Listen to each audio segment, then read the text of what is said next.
تقسیم ہند کی قبر کی کہانی چھپی تھی کہ قبر کھودتے کھودتے ساتھ والی قبر کھل گئی، تو لوگوں نے دیکھا کہ کفن بھی میلا نہیں ہوا۔ شوق اور جستجو کی چنگاریاں مزید روشن ہوئیں، اور ایک اینٹ گری تھی تو دوسری اینٹ خود نکال دی، تو دیکھا کہ اندر تازہ گلاب کھلے ہوئے ہیں۔ خیر قبر کو بند کیا اور جستجو پیدا ہوئی کہ ہم دیکھیں یہ شخص تھا کون اور اس کی نیکی معلوم کریں، تاکہ ہم بھی اس صالحیت کے ماحول میں اپنے آپ کو ڈھال کر کے یہ سعادت پا سکیں۔ تو خیر تلاش کرتے ہوئے اس کی بیوہ مل گئی جو بہت بوڑھی ہو چکی تھی، تو لوگ اس کے پاس گئے کہ تیرے شوہر کی قبر یوں کھل گئی اور ہم نے یہ منظر دیکھا، تو تم بتا سکتی ہو کہ وہ کون سا نیک عمل کرتا تھا؟ تو اس نے ذہن پہ زور دیا، کہا میرا شوہر ایک سادہ سا شخص تھا اور پڑھا لکھا بھی نہیں تھا، لیکن ہاں مجھے یاد آیا اس کا ایک عمل تھا، جب صبح کے وقت وہ مسجد میں جاتا نماز کے لیے تو لوگ قرآن کھول کے بیٹھ جاتے۔ ایک زمانہ تھا لوگ فجر کے بعد قرآن مجید کی تلاوت کیا کرتے تھے، اور گھروں میں بھی صبح کے وقت قرآن ضرور کھلتا تھا۔ اللہ وہ دور دوبارہ پلٹ کے لے آئے ہمارے لیے، اور نوجوانان امت قرآن کا چہرہ دیکھیں فیس بک کی بجائے۔ تو وہ ایک زمانہ تھا، تو جب سارے لوگ قرآن کھول کے بیٹھ جاتے تو اس سے بڑی تکلیف ہوتی کہ کاش میں بھی قرآن پڑھا ہوتا۔ تو یہ بوجھل قدموں سے گھر پلٹتا اور طاق پہ رکھے ہوئے قرآن مجید کے نسخے کو اتارتا، کھولتا، چومتا، پڑھنا تو آتا نہیں تھا، تو ایک ایک سطر پہ انگلی پھیرتا اور کہتا مالک مجھے پتہ نہیں کیا لکھا ہے، جو لکھا ہے حق لکھا ہے۔ پھر دوسری سطر پہ انگلی رکھتا اور کہتا مالک یہ بھی سچ لکھا ہے۔ پھر تیسری سطر پہ انگلی لے آتا کہتا مالک یہ بھی سچ لکھا ہے۔ تو اس طرح انگلی پھیرتا چلا جاتا اور یہ کہتا چلا جاتا مالک یہ بھی سچ ہے، یہ بھی سچ ہے، یہ بھی سچ ہے، یہ بھی سچ ہے۔ تو شاید اس کی قبر میں جو چراغاں ہوا ہے، اس کی قبر میں خوشبو پھیلی ہے، گلابوں کا موسم تم نے دیکھا ہے، تو قرآن سے محبت کی اس کے سبب ہوا ہے۔ یار جو قرآن مجید کو پڑھنا بھی نہ جانتا ہو، اس کی زیارت کر کے اس اذعان اور یقین کے ساتھ انگلی رکھ کے کہے کہ یہ اللہ کا سچا کلام ہے، تو اس کی قبر میں خوشبوئیں پھیل جاتی ہیں، اور جس نے ساری زندگی قرآن کی خدمت کی ہو اللہ اس کو کتنی رحمتوں سے نوازے گا اور کتنی کرم نوازیاں اللہ اس کا مقسوم کرے گا۔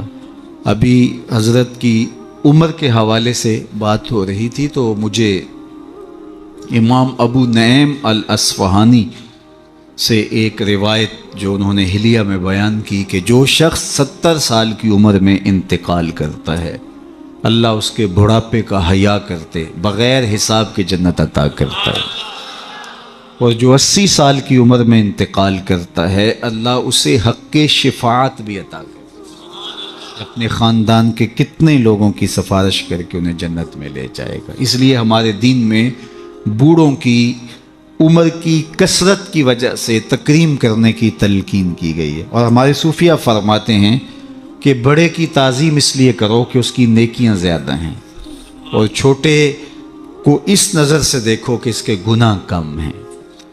جب ہم یہ دیکھنا شروع کر دیں گے اور اس طرح سے سوچنا شروع کر دیں گے تو پھر ہمیں کسی شخص میں پاپ اور عیب دکھائی نہیں دیں گے۔ ہمارا مطمع نظر، ہمارا انداز نگاہ یہ ہے کہ ہم دوسروں کی طرف عیب کی نسبت کرتے ہیں اور سمجھتے ہیں کہ ہم دودھ کے دھلے ہوئے ہیں، جبکہ کسی کی طرف انگلی اٹھانے سے قبل یہ سوچنا چاہیے کہ باقی ساری انگلیاں اپنی طرف اٹھ رہی ہیں۔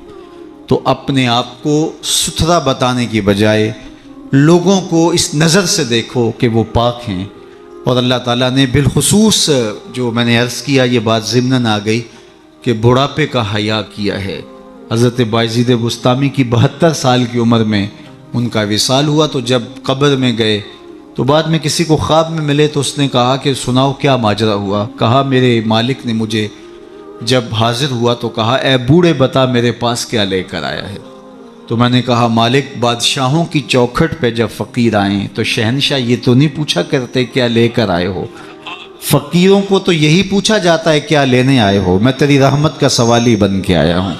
اللہ نے بغیر حساب کے میری مغفرت فرما، میری بخشش فرما دی۔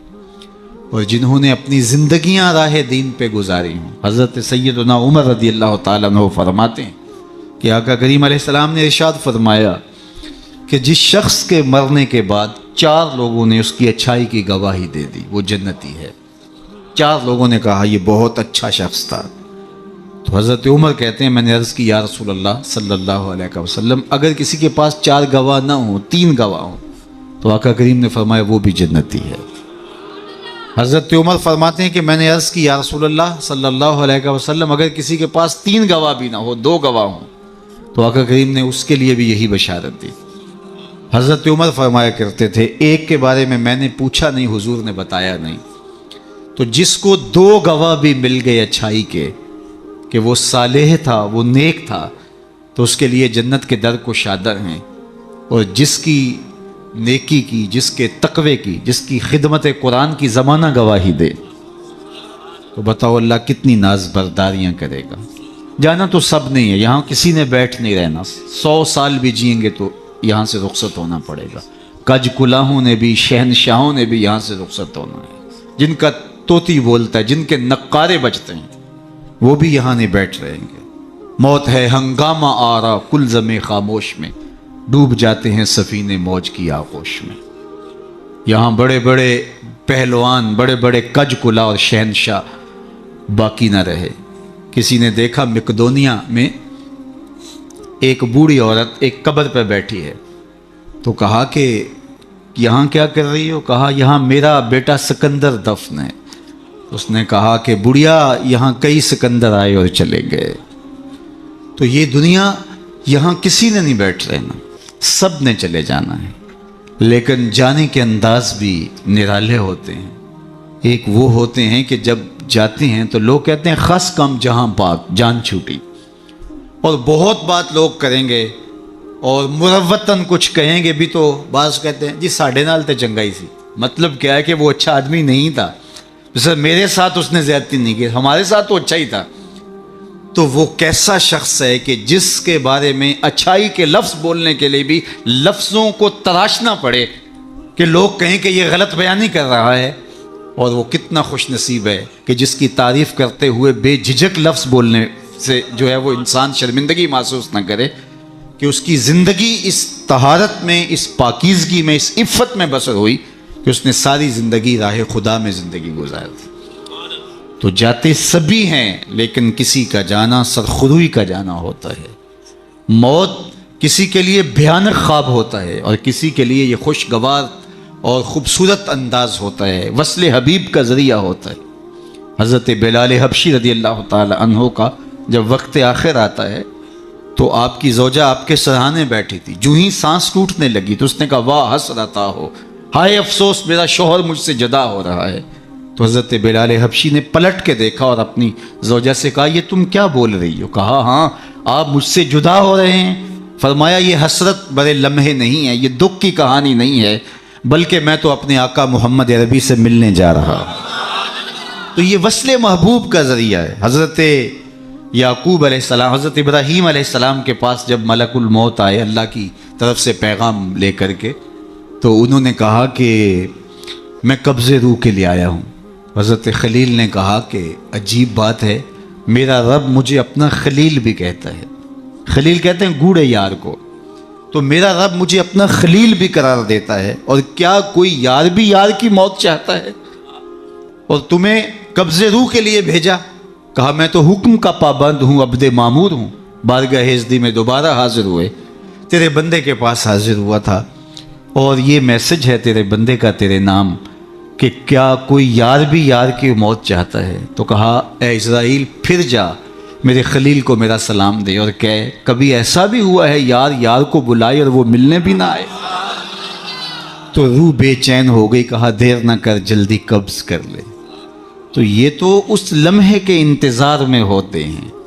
موت میں فرق ہوتا ہے۔ رومی نے بڑی خوبصورت مثال سے دونوں اموات کا ذکر کیا ہے، اس شخص کی کہانی جو اس دنیا میں عیش و عشرت کر کے آخرت کو بھول جاتا ہے، اور اس شخص کی کہانی جس کا مطمع نظر آخرت ہوتی ہے اور وہ اس دنیا کو آخرت کے لیے گزارتا ہے، چونکہ یہ آخرت کی کھیتی ہے۔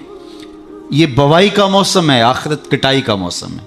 بوائی کے موسم میں جو کسان مٹی سے مٹی ہو جاتا ہے، سحری کے وقت اٹھتا ہے، کھیتوں میں ہل جوتتا ہے، جڑی بوٹیاں تلف کرتا ہے، بیج ڈالتا ہے، سہاگا دیتا ہے، پانی ڈالتا ہے، تو کٹائی کے موسم میں فصل بھی وہی اٹھاتا ہے۔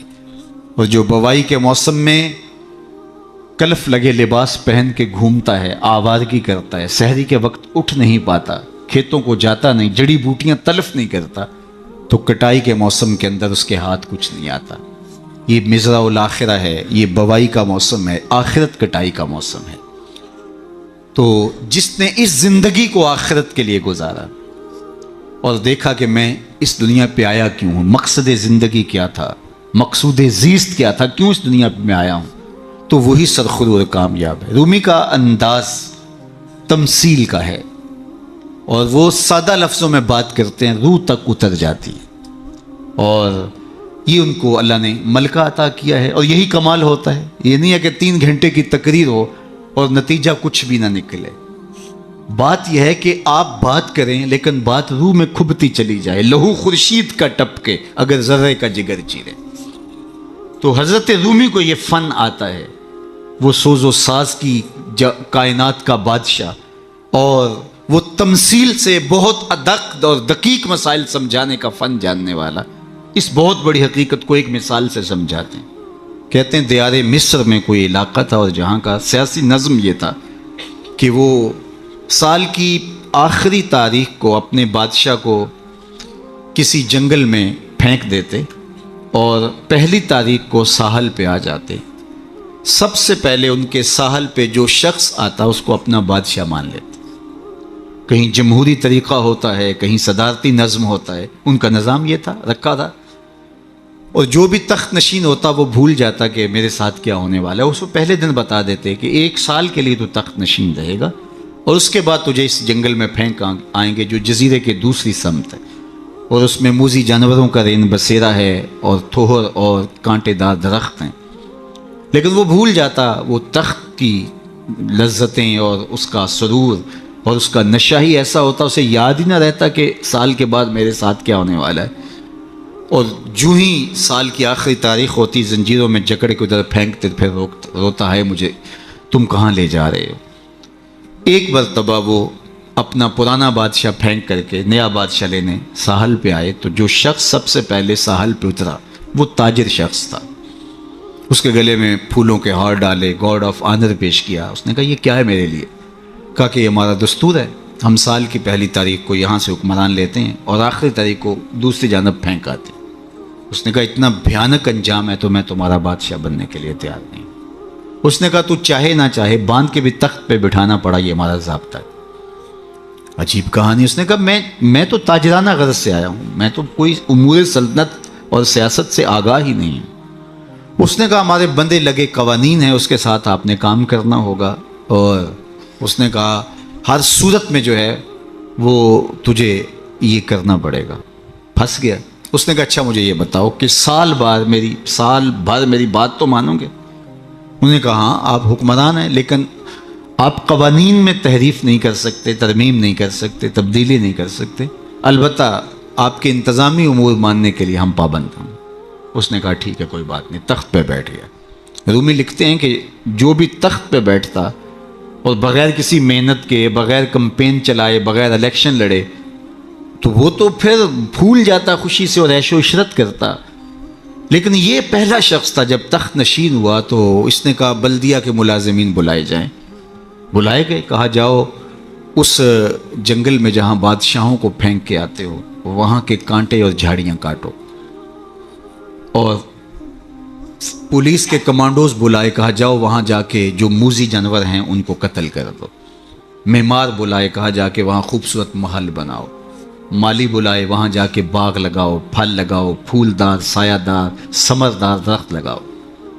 حکومتی مشینری، پوری حکومتی مشینری، اس باغ کے کانٹے دار درخت کٹوانے، وہاں کے موذی جانور قتل کروانے، اور وہاں کنویں کھدوانے، محل بنوانے اور پھلدار پھولدار سایہ دار درخت لگانے میں صرف کر دی۔